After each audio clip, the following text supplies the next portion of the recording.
So,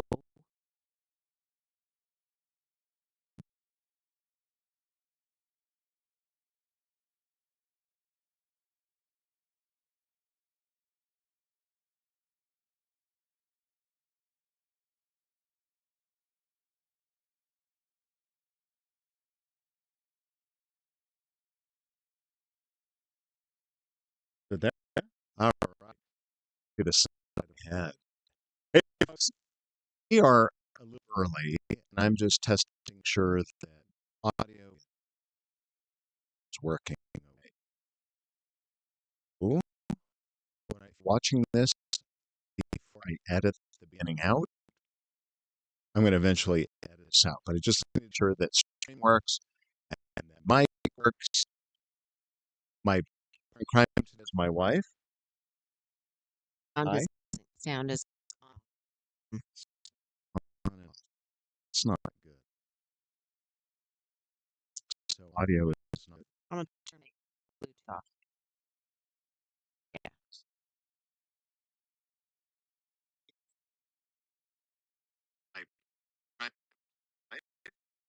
So we got shot audio. Okay, let me see what I can do. We're gonna try to fix this.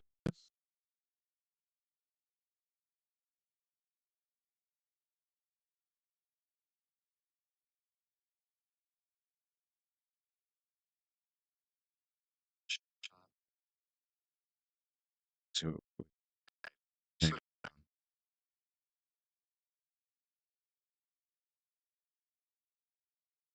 check, check.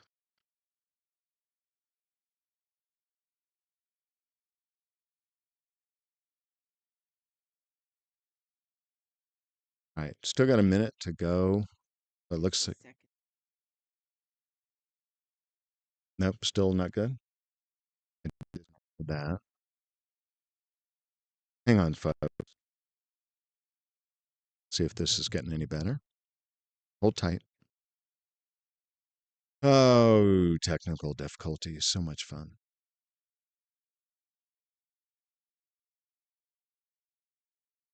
Better now? All right, let me talk. 1, 2, 3, 4, 5, 6, 7, 8, 9, 10.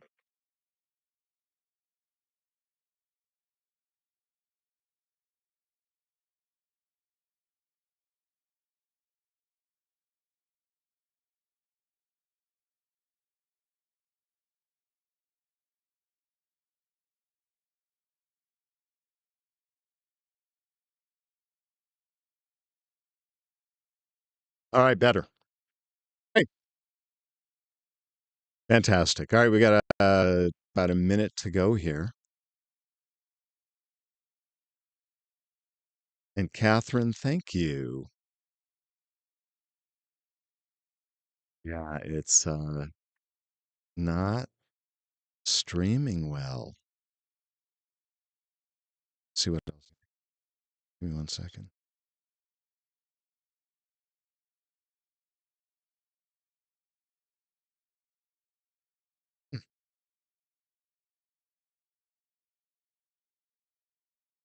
Right, we're going to start in just a moment. Much better. All right. So bad if this horrible delay on my end.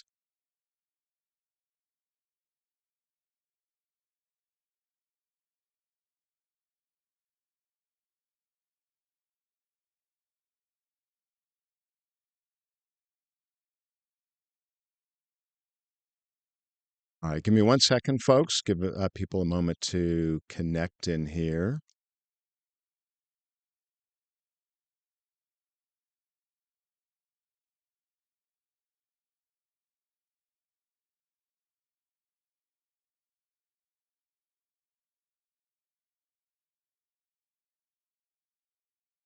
You still see me?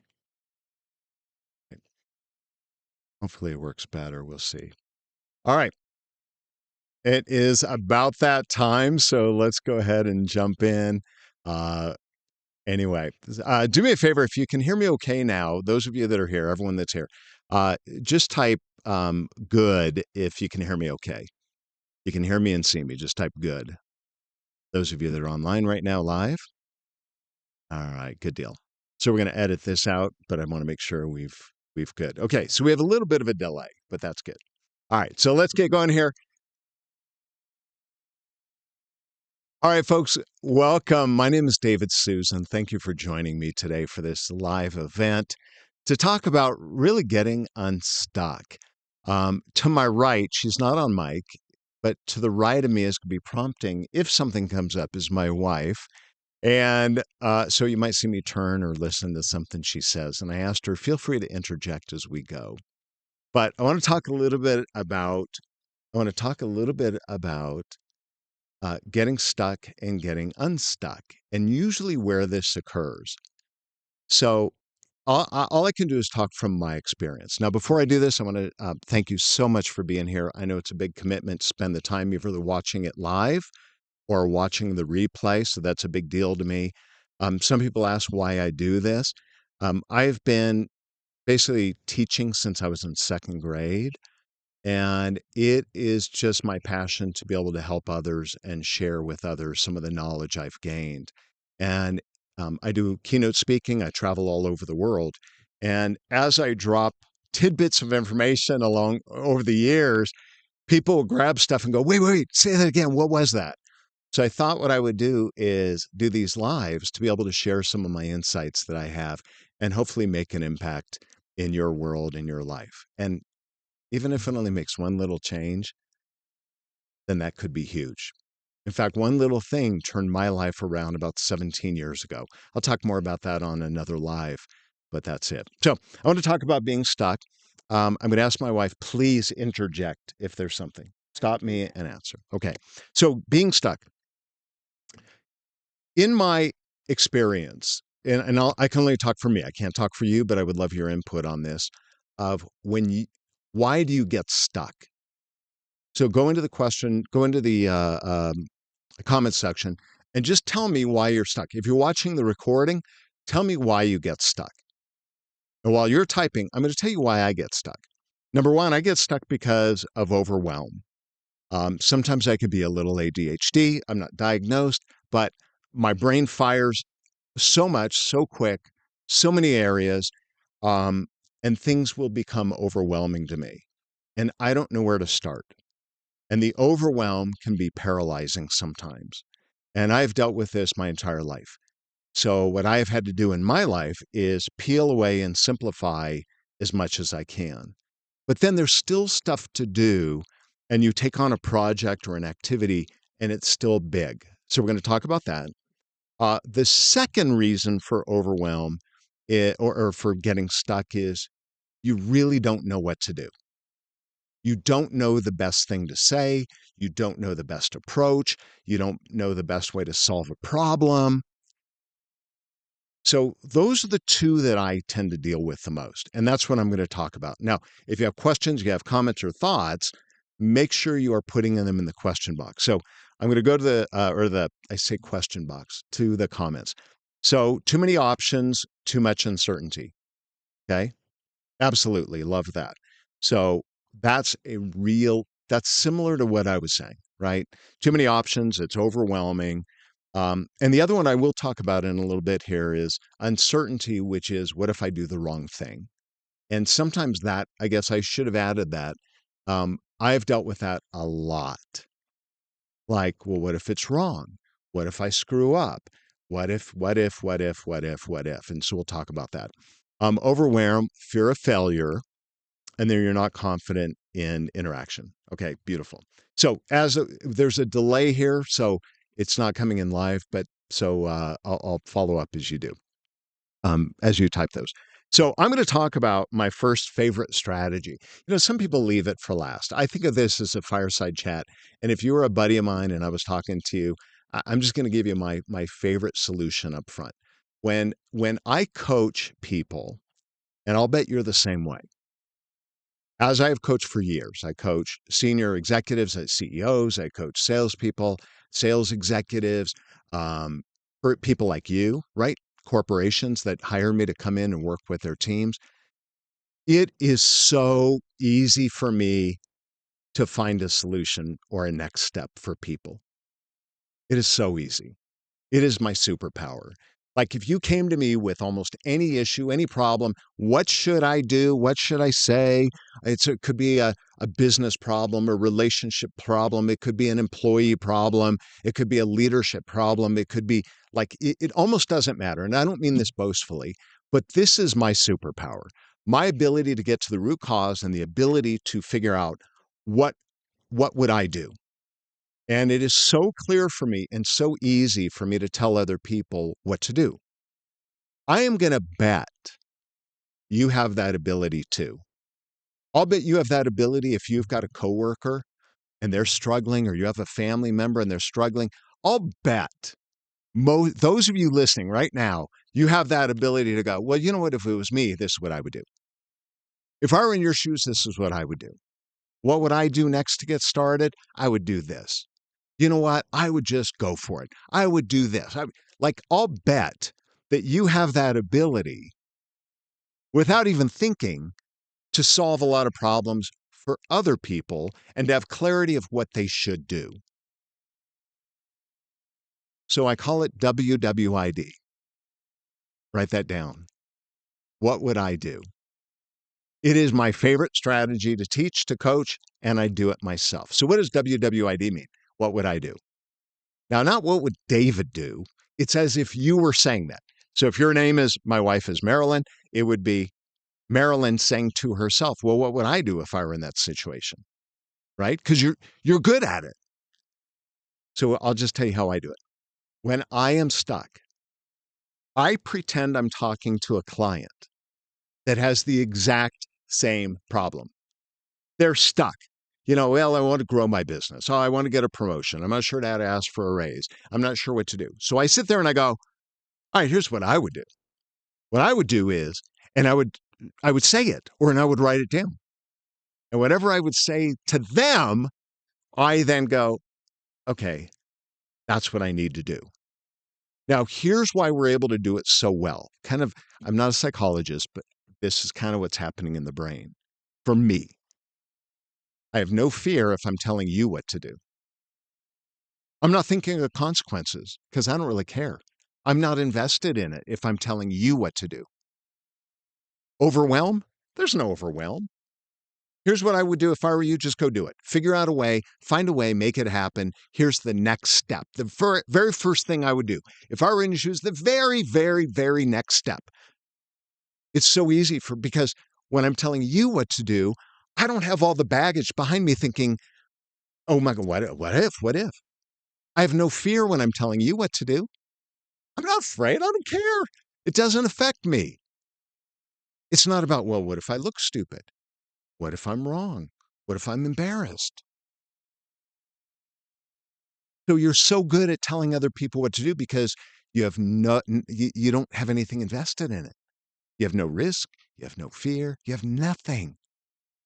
So the strategy then is get out of your own way. The next time you're stuck and there's something you're like, what do I do next? What's the first next step? The first next step, write that down. Then you just go, here's what I would do. And I call it WWID. It is the absolute most powerful technique you can use. Make sense? So again, when you're struggling, pretend you're talking to a friend with the exact same struggle and say, here's what I would do. Here's what I would say. Here's what I would write. Here's the action. Here's the next step. Here's what I would do. And then you write it down and then you look at it and you freak out because now it's your turn to take action. Now, why don't we take action at that point? Well, because now we're back in our head and typically it's fear of mistake, fear of failure, fear of whatever. And if you watch my last live, I talked about fear, and I'm going to reinforce it because it is a cornerstone in one of my books, and it's a cornerstone of top performers, is understanding fear. So I'm going to go to the whiteboard. Man, are we high tech here? We are not using PowerPoint. We are talking about fear. Now, if you saw the last one, it's a great reminder. Fear, F-E-A-R. Future events appearing real. Future is the key word here. What does that mean? We are imagining the worst case scenario. That's what fear is. You are literally thinking of everything that could go wrong. Well, what if you shifted your thinking? And what if you said, what could go right? Think about that. What if you said that? What could go right or well, right? What could go right? What if when you are sitting there, you're stuck and you have fear and you're uncertainty and you're like, well, what if, what if, what if? What if you just go, what if it goes well? Focus on that. And then think about this future event. Has it actually happened? No. You are thinking of the absolute worst case scenario. What if they laugh at me? What if I make a mistake? What if I'm embarrassed? What if, what if, what if? And oftentimes that doesn't even happen. Okay. Now, that's a whole nother topic, talking about fear, right? And how to get over it. But I'll give you a hint, and we'll talk a little bit, I guess I'll talk about it, of what happened to me. I was stuck in this for years.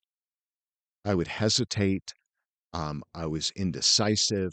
I didn't want to do stuff because I was afraid of making a mistake. And it held me back. Not in everything, you guys, in some. But what I realized when I really thought through it wasn't the mistake that bothered me. It was how I thought about the mistake. It was being judged. Even if no one would judged me, it was judging myself. What an idiot. That was stupid. You made a mistake. Why did you do that? And I would beat myself up. And part of the reason we do this has to do with your belief in yourself, your identity or your ego. And I break it down into four core ego parts. Um, Typically, most people have a belief about themselves. And making a mistake or fear typically is a direct contrast to your belief about yourself.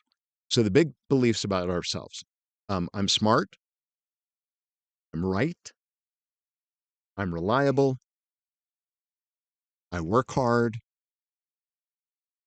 and I'm missing one. And I'm nice. Thank you. It's a good thing my wife is here. And I'm nice. And there's a bunch. But these are the ones I've seen in my coaching and consulting. Um, so what do I mean? I'll speak for myself. From a very young age, I believed I was smart. And I'm sure you have a belief about yourself. I work hard, I'm reliable, I'm smart, I'm always right, I'm funny, whatever it might be. So mine is my belief that I am smart and came from a very young age. You know, I was really good at math, I was good at problem solving, I was good at exactly what I'm talking about. And it was easy for me to formulate solutions. And so at a very young age, I labeled myself as smart. Not academically smart, I'm not talking about that, just the belief. In my head, my identity, my belief, my subconscious says, you're smart.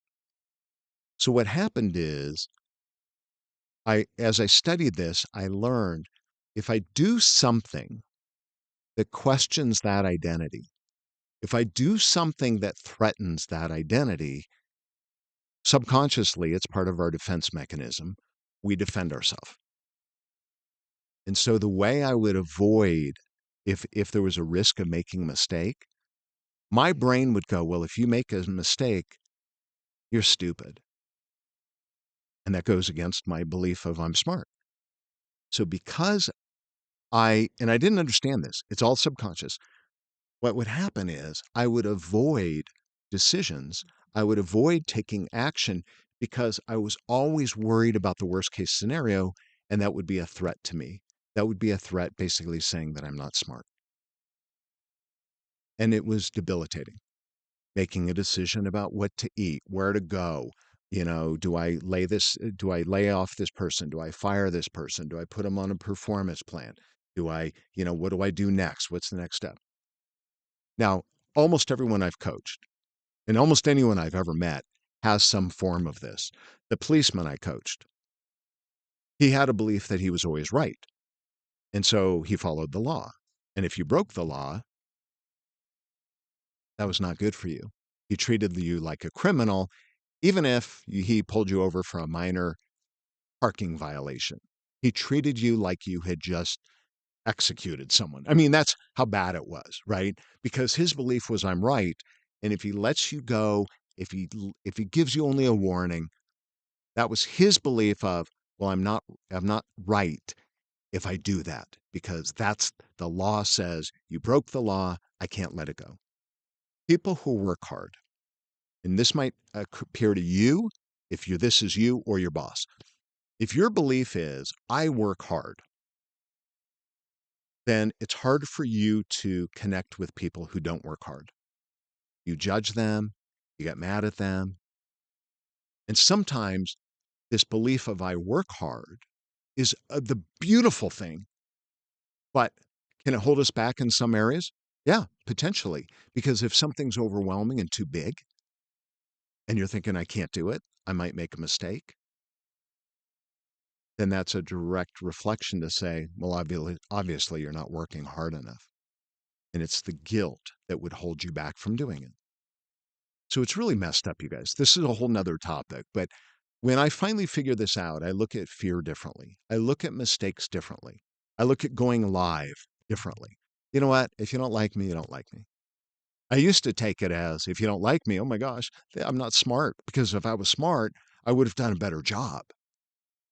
But now I don't care. It doesn't matter. I care. I'm detached. That's the better word. I'm detached. Okay. So fear, future event, we're thinking about what could go wrong and its worst case scenario. So the best thing to do when you make a decision is think, okay, what would I do if I were doing that and I was coaching someone else to do it? I would tell them to do X. And the best thing you can do is just take action immediately. And if you haven't read the book, The 5 Second Rule by Mel Robbins, this whole idea of, I teach it this way, should. I should. I should do that. I should do that. I should. And we should all over ourselves. We're shoulders. And what she found is how she turned her life around was she realized that she would have this instinct to do, and she would talk herself out of it. Oh yeah, but I don't, it's hard, it's work. What if I mess up, etc. And what she learned is if you take action within seconds, 5 second rule, it's before your brain has time to process the fear. And so what you do is you make a commitment next time you have an instinct of doing or shoulding, do it right away before you talk yourself out of it. So here's how that looks. If I were you, you're stuck with a problem, right? So put, I'm going to pretend I'm the other person now. When I'm stuck with an idea and I think, okay, let's say I'm talking to a friend that has the same problem, right? Whatever it is, problem with an employee, problem with their boss, problem with a client, relative. Maybe it's a project. I don't know where to start. It's overwhelming. Well, if I were doing it, you know what I would do? The very first thing I would do would be this, and then I would do this approach. Boom, boom, boom. Easy for most of us to do. I write it down, and that's the instinct. That's the should, and you don't change it. You just do it. You just commit to it. Now, you have to retrain your brain. You have to retrain and have trust and faith that it's going to work. So, what I like to do when I'm coaching is start with small things that are not significant, that aren't going to get you hurt, fired, or ruin a relationship. But next time you're stuck and it's not, the stakes are low, I want you to try this. And you can do it with almost anything. So that's kind of the first one, right? Um, Second one, well, these are all kind of related, right? The e- So, Resistance. so my wife just said, what about a strategy to go against your ego? So when I would be in a situation, when I would be in a situation and I was concerned that I would mess up or I would look bad, right? Whatever it was, right? Then what I would do is because my ego, my identity, I like identity better. My identity has this belief that I'm smart and a bad decision, a bad action is basically saying I'm not smart, right?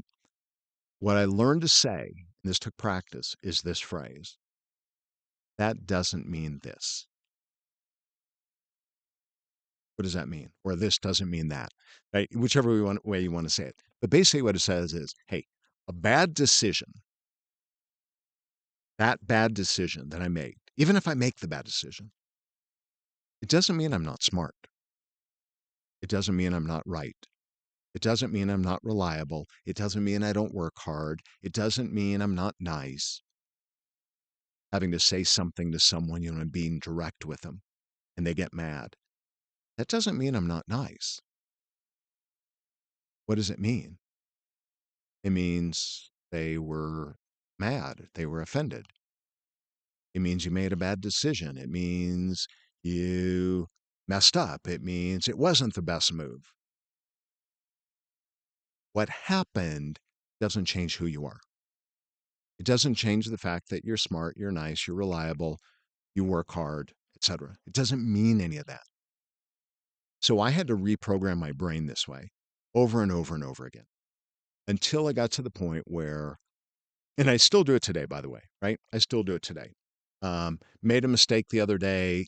I was, long story, but I made a mistake. And it cost me thousands of dollars.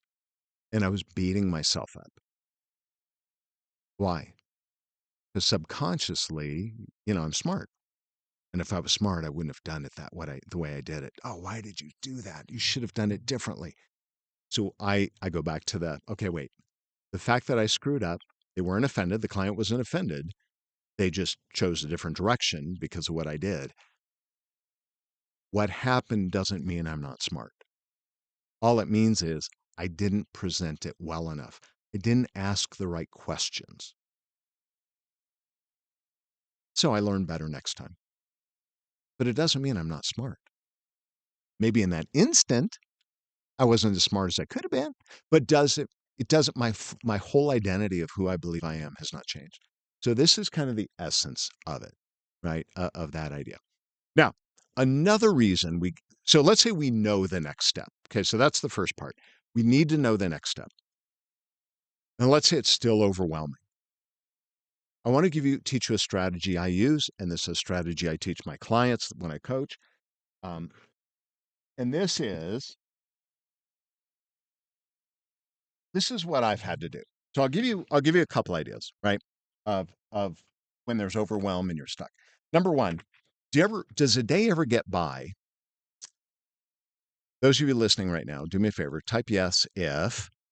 Does the day ever just get by and you look back at the day and go, what the heck did I get done? Like you get wrapped up in a bunch of stuff, but you didn't feel that you did the significant stuff you wanted to do. If you're listening to the recording on this, just type yes and let me know. Give me some examples or something, right? If you're on the live, let me know. But most people, the day goes by, not most, but times the day gets by and it just slips away and you're like, oh man, I didn't get anything done I wanted. So here's what I teach clients who get overwhelmed with this, right? Your to-do list is too big. What I want you to do is look at your to-do list and pick one, two, or three things. And depending on what you do and the size of the size of it, you might just pick one. Okay. Pick one, two, or three things that if that's all you got done, at the end of the day, you would look back and go, you know what? That was a good day.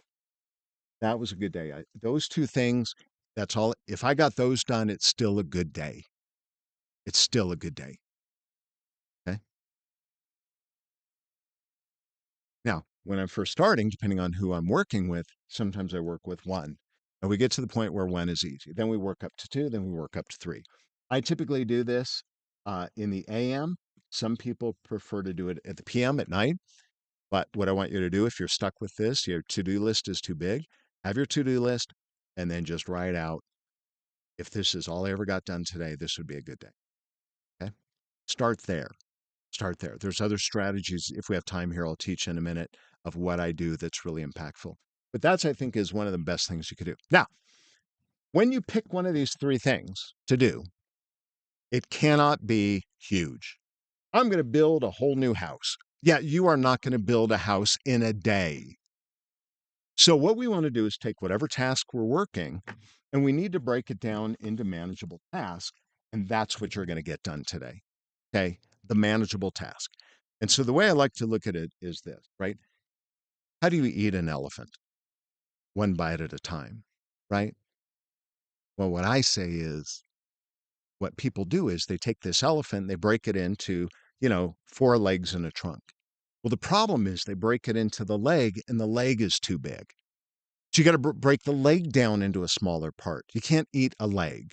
So you break it down, you go, okay, how about a toe? No, the toe's too big. You got to break it down to the toenail. Start on the toenail. Just start with the toenail.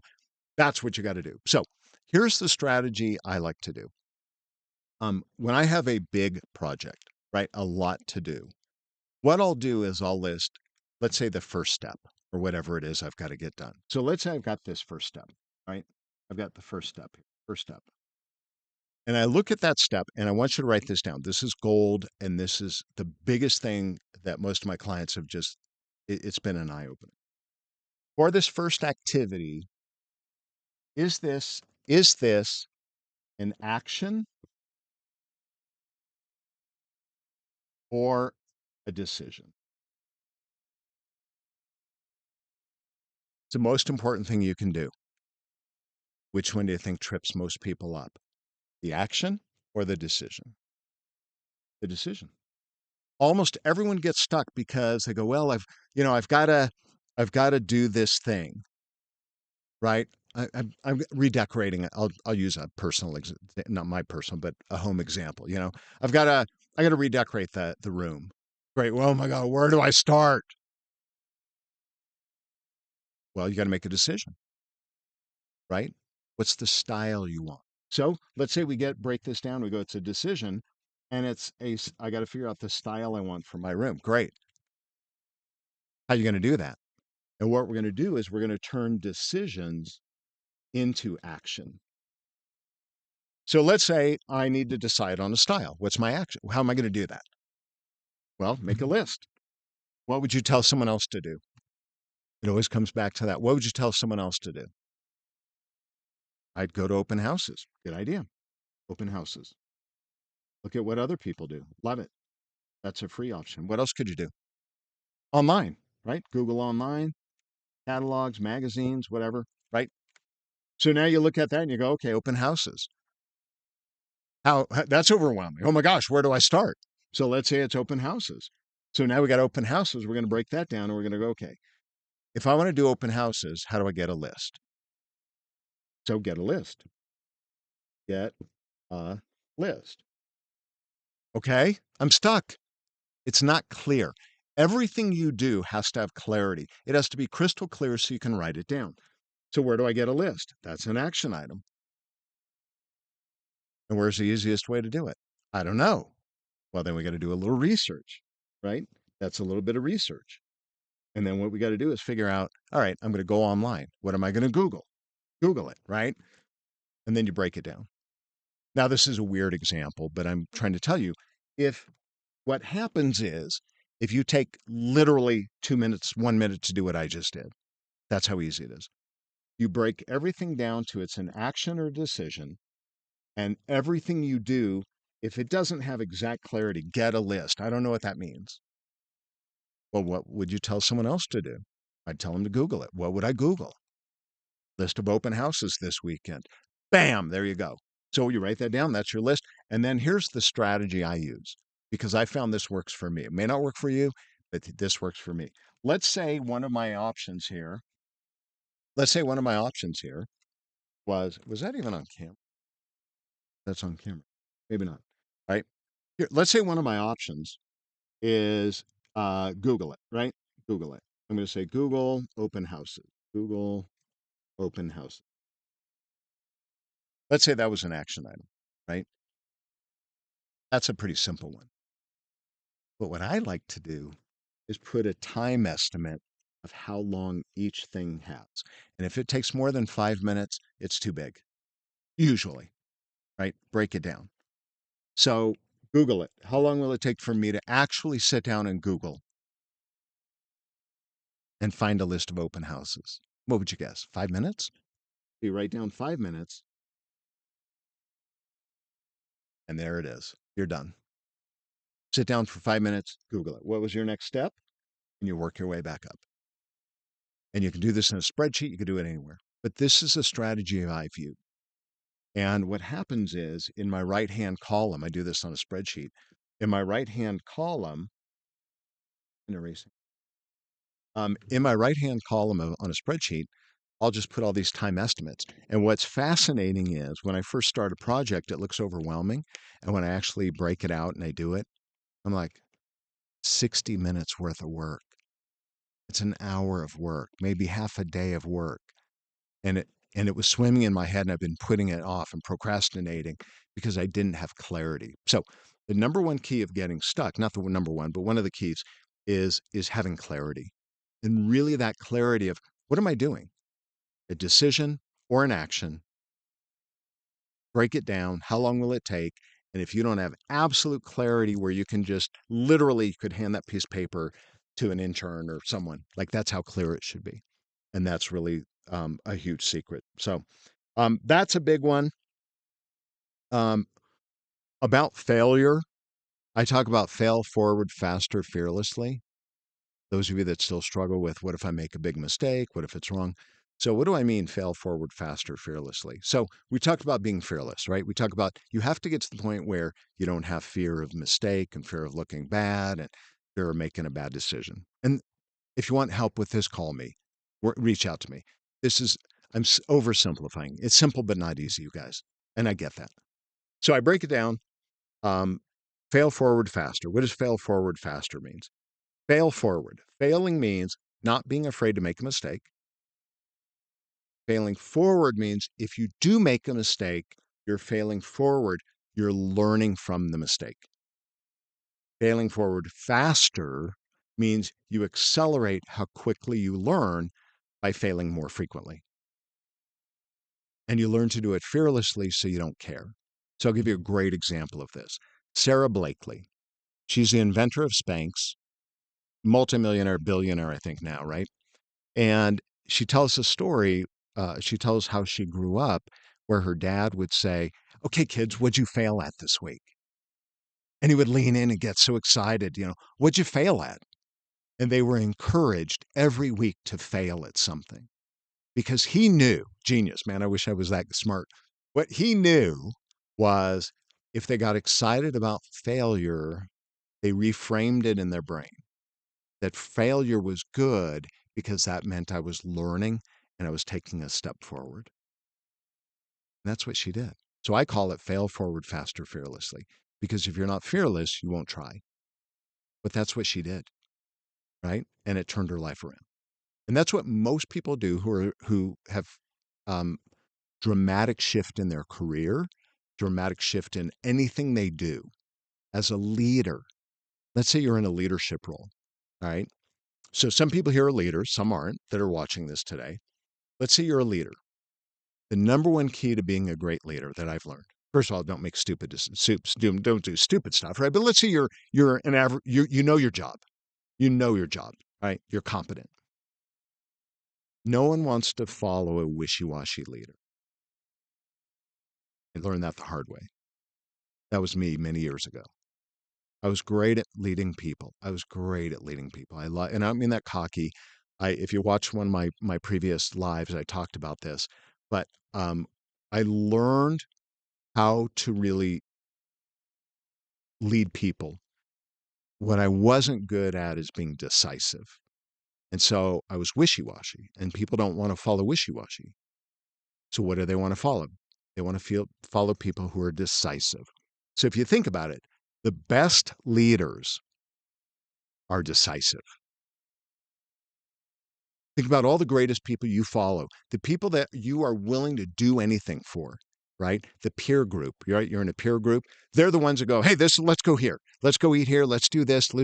High school, college, you saw this, right? Maybe that was you. But the ones that were decisive, for me, I was working at IBM. It was Mary. Mary was a coworker of mine. Man, she was phenomenal. Hey, let's go do this. And even if they had a better idea, they weren't decisive. They might go, well, we could do this. Mary's like, let's go. She was always so decisive. People would follow Mary anywhere. And I learned that is the number one trait of the best leaders. They're decisive. Yeah, you do the right job. You're good with people, right? But if you're not decisive and you're wishy-washy, people won't follow you. So being fearless as a leader, right? Knowing the next step and not being afraid to make a decision and do what has to be done. What would I do? Right? Goes back to the basic thing I just said. You got to make a decision. All right, if I were telling someone else, what would I would tell them just go for it. Great, go for it. Be decisive, be fearless. Don't worry about your ego. Think it through. I'm not saying be impulsive, think it through. And it's amazing what they'll do, right? People will follow you, but you'll be a better leader. Now, what about you're not a leader? Let me take a drink of water here. You're not in leadership role, right? Depend anywhere in your career. It's the same thing. Being decisive, simple things, right? Just be decisive. What do you want to eat tonight? Answer. If you're the type of person that says, I don't care, whatever you want, what are you doing? You're deferring the decision to someone else. Where do you want to go eat? I don't care. Whatever you want. You're deferring to them because you don't want to make a decision. Well, I really don't care. Great. If you don't care, make a decision. If you don't care, pick what you want. But every time it's a cop out when you say, I don't care. Whatever you want to do, make a decision. Except you're afraid. I was afraid. Being judged, being wrong. Oh, what if they don't like my recommendation? What if I don't like this restaurant? So you be decisive, okay? And let the ego go, right? Just let it go. And it's hard. This is hard, but you got to practice it. But how does this apply then in doing tasks? You got to retrain your brain. You got to retrain about fear and uncertainty and what if I make a mistake? That's really what we're doing. Everything, there is no separation between different parts of your life. You are who you are. What movie do you want to see? I don't care. And some people say, well, I really don't care. Well, great. If you don't care, make a decision. Pretend it was your decision only. What would you tell someone else to go see? Make it that it comes back to see how it keeps coming back. Just make a decision. Because guess what? What if they don't like your decision? I don't want to see that. Great. Then you decide. I gave you my choice. Oh, you don't like Mexican tonight? Great. Then you decide. Well, I don't really know. Okay, then we're doing Mexican. That's just the way it is. When you read a menu, are you decisive? I'm not sure what I want because you don't want to be wrong. Well, I really don't know. No. Look at the most decisive people. They don't overthink it. They read the menu and they go, that's what I want. They're not him and hawing. Well, what if this is better? What if that was better? Because in the back of your mind, your identity is you order it and you go, God, that sucked. What you're really thinking is, I'm stupid. I made a mistake. I'm not reliable. I'm not dependable. That's your ego behind you. You're just afraid you're going to bash yourself. You're going to feel guilt. That's what guilt is. But all of this ties into decision making. It all ties into taking action. Everything's connected, you guys. And so when you start finding the linchpin, you start finding the keystone, right? It just opens up your world, which is what happened to me about 17 years ago. When I started discovering this and working through it, it literally has changed my life. Totally different person than I was back then. So that's it. Um, Thoughts before I'm going to look at cheat and I jotted down a couple notes here, but I'm going to see if my wife has something else I wanted to talk about or that would be valuable. You got nothing? I cover it all? That's it? She says nothing. Practice. Yeah, you got to practice. And if you want to get a coach, find someone that'll help you. You want me to help you? Reach out to me. But find a coach. Find someone that'll hold you accountable. Now, for me, I just had to remind myself of this stuff every single day. Every single day. In fact, I'll share with you the strategy I use since, we're a little bit early on time. Um, well, I started by writing affirmations down, affirmations and visualization. I would visualize making a decision. I would visualize listening. Oh, that's another one. Sorry, I forgot one more. Listen to your gut instinct. Listen to your instinct. Oh my God. I'm fairly analytical. And most of my life I went with analytical analysis, logic, um, and even when it went against my belief, my gut instinct, and I made a lot of mistakes because of it. And I took a test. My buddy introduced me to some woman. I took this test on intuition, and I like scored off the chart. And the woman, she's been doing this 20 years. She goes, "There's only one person that scored higher on level of intuition." She goes, "That was me." Not me. She was talking about herself. And I'm like, "Seriously?" She goes, "Yes, you have this level of intuition." Um, and so she had me do this affirmation. She says, I trust my gut over my logic." Something like that. This is 20 years ago. I trust my instincts. I trust my gut. And so I say this, whatever it was, over and over and over and over again. And I had to get this. So now when I coach people, I go, "What's your gut tell you? What's your instinct?" I said, "Go with it. Stop overthinking.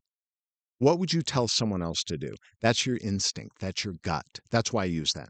So go with your gut, go with your instinct, and you'll make better decisions. You'll take action. You'll get unstuck dramatically." So, what I had to do as I was changing is I would visualize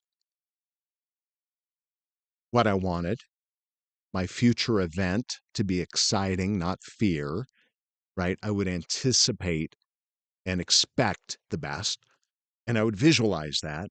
But then I had to write it down because if you don't write it down, you forget. So I literally would write, let's say I trust my gut, which actually was one of them. That was it. I trust ITMG. So let me show you what I did. I I I got a pen and I said, I need to remember this. I need to remember I trust my gut. So on my hand, right here, I wrote ITMG. ITMG. I trust my gut. And every day I would just look at it, look at it, look at it, look at it, look at it, right? And what I realized is sometimes I forgot it was even there. So I started doing what I call the triple activating event. And what I would do is I would write this on my hand in the morning when I was brushing my teeth. Okay. So I brush my teeth, I write it, and then I say it. Okay. And at night, by the end of the day, it wore off. And at night, I would do it again because, I'm showering, whatever, washing my hands, face by the end of the day. So when I brush my teeth at night, I would write ITMG on my hand again, and I would say it, and I would go to bed. And in the morning, I'd wake up, I'd shower, I'd scrub it off, I'd go brush my teeth, I'd write it, I'd say it. Nighttime, brush, write, say, brush, write, say. And I would do this. Now, I had a few others that were on my list. Some of them were like, everything happens for a reason, or I'm confident, or I'm decisive, or I'm fearless, right? But I would put initials IAF, IAC, right? I'm confident, I'm fearless, I'm decisive, right? I trust my gut, ITFG. And I put them on my hand because I know I write the words on there. And then after I read some article and I Googled it and I'm like, if you write on your hand every day, is that bad? And there was some weird art, there's an article for everything. And the article basically said, yes, it's not good to write on your hand every day because, the ink is going to see. And I'm like, oh my gosh, I'm going to get cancer or something. So I stopped doing that. And I thought, all right, what can I do? So what I did is I don't know if I have any over here. Oh, you grab one there over that way. Okay, I'll show you what I did. There's one right on the floor. Grab that. All right, so let me show you what I did. I ordered, I had custom made what I call it, what's I call a belief band, a belief band. And what is a belief band? Well, I had these little silicone bands made, and I'll hold this up to the camera, and I think you'll be able to see that one says IAC. I am confident. Let me see what the next one is. Oh, there it is. IAD, I am decisive. There it is. IAF, I am fearless. Um, this is a different one I did. look for the good, LFG, look for the good in people. And then I talk about empathy. If you were on my previous live event, I talked about empathy. Um, and empathy is where to go. There it is. And empathy is BTTS, be them in their shoes. So I had this custom made. And what I would do is when I brush my teeth in the morning, I would I would do this. I would take it off, flip it around, put it back on. So brush your teeth, flip it, say it. And then I would literally, and I'd say it out loud. You got to say it out loud, right? You got to say it out loud. You can't read it in your head. There's something about the way the brain and the mouth and the ears work. And I would say, okay, I'm confident, I'm fearless, I'm decisive. And I go to bed. What would I do? Brush your teeth, take it off. Actually, I would read it when it was off. I'd read it. I'm decisive, I'm fearless, be them in their shoes, blah, blah, blah. And I'd put it back on. I did this every day for 2 years. Every day for 2 years. And in 2 years, not one person ever questioned it. I traveled all over the US and internationally. 200 days a year, I was on the road. I was doing leadership. I was in the United Kingdom. I was everywhere in the world and speaking to thousands, a couple 100,000 people, right? And not one person, as I shook their hand or ran into them or sat next to them, not one person said, "Oh, what's on your wrist?" No one. It's just a black band. So now when I do keynotes, I give these away. It's part of when a keynote, and I do this inspirational talk. I teach concepts, and I have probably 10 different variations of these bands that I've created, depending on the keynote and what I'm doing. And everyone in the audience gets one, and I teach these techniques. And um, literally, it took 2 years because I had a number of things I was working on, and it has changed my life.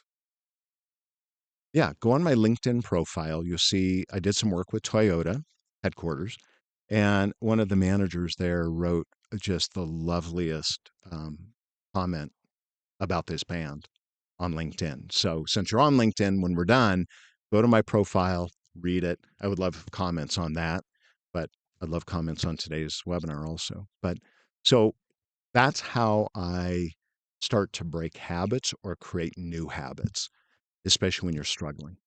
All right. And sometimes when you're stuck, it's habit. You just have to get in the habit of being a doer, not a shooter. Right. What I always tell people to be a doer, not a shooter is you think, do you admire people who are decisive that take action? Yeah. Then become what you admire. Become what you admire. Become that person that you want to be. Look at how they are. Look at how they appear. Look at how they talk. Look at how they show up and think about what they're doing. How do they respond to adversity? Are they decisive? How do they handle when they're wrong? Ask them. But usually they've already had these kind of breakthroughs or they never had the hangups that maybe you and I have had. But that's how you create change. Become the person you admire. Be a doer, not a shooter, and start taking action. But when you're stuck, what would I do? Not, someone said, not what David would do. What would you tell someone else to do? Right? And figure out the next, very first step you would ever take. What's the first step to solving a problem? Right. And when you're really stuck and you're still like, yeah, Dave, that doesn't help me. I'm still struck. I don't know what to say. I don't know what to write. Right. AI, use AI, have a conversation with Chatty. I call it Chatty. Have a conversation, right? Claude, right? Ask someone else who's really good at it. Ask people you admire. Ask people smarter, better than you. Don't ask people that are worse than you because you get really bad advice. So, and I would, depending on who you're talking to, they're going to give you different perspectives. So you still, at the end of the day, gather information when you're really stuck. What do I write? What do I say? And then listen to your instinct. Listen to your instinct. Is that really the right thing? Great example of this. Writing publicly, right, on LinkedIn or Instagram or Facebook or you want to complain, you read an article in the news and you want to complain. Go ahead and write it, don't hit send. And read it and say, is that who I am? My gut instinct. Is that really who I am? Is that how I want to show up to the world? Would I do that if you were not anonymous behind a screen or behind typing? Would I really want to show up that way? If I was standing next to him on a corner, would I be that rude? Would I say that? Would I do that? And if the answer is no, that's your gut instinct. So everything I'm talking about is developing these skills, and they all intertwine. So you might say, well, what does that using AI have to do with, or what is, how you write on, social media or on the news? How does that? It's all related. It's listening to your instinct, trusting your instinct, taking action on your instinct, expecting the best, not the worst. Fear is expecting the worst, what's going to go wrong, right? And learning how to break down projects. And that's it. That's, in my opinion, very simple process of getting unstuck. Maybe not easy, but simple. If you want help, reach out to me. Got my information on LinkedIn or my email. Many of you that watch this, you know me from my keynotes. You've seen me speak all over, and that's why you were invited to this. Marilyn, my wife, anything you'd like that I should add before I wrap up? Nothing? Comments? Thoughts? Anything? Tell me now before we hang up. Just practice, she says. All right. I had to disconnect the mic. We were having problems with the second mic. So, all right, folks, thank you for being with me. Will you do me a huge favor? If you enjoyed this, here's what I'm going to ask you. Did you get one thing? One thing. You can say it was horrible, or you could say one thing. My mom always said to me, you get what you look for. You look for bad, you find bad. If you look for good, you find good. Is there one thing you learned that I shared today that is valuable? Because that one thing potentially could change your life, your relationship, how you do stuff. So if there was one thing, I would love for you to comment on LinkedIn. I would love you to go in there and write something. And please put more than one word, right? LinkedIn likes it when you write a full sentence, but put something in there, and share this with other people if this is valuable. Other people in your life, if there's something in here that's valuable, and maybe it was a tidbit, maybe a comment I made, but I would appreciate it. All right. But I thank you for listening. My next live is next Thursday. And I forgot what I'm talking about next Thursday. So go on my LinkedIn. I'll be posting it probably over the weekend, what the next topic is. You remember what it was? Hey, I should have looked before. I can't remember what the next live is, but I've got another live scheduled. I should be going live every week, sharing some information, things I do keynotes on, things I do coaching on, that just has changed people's lives. And so anyway, thank you for being with me. I so appreciate you. That's our time today. Share this. Let me know what you think, and put some comments in there. I really appreciate you. All right. We'll see you next time. Thanks, folks. Bye.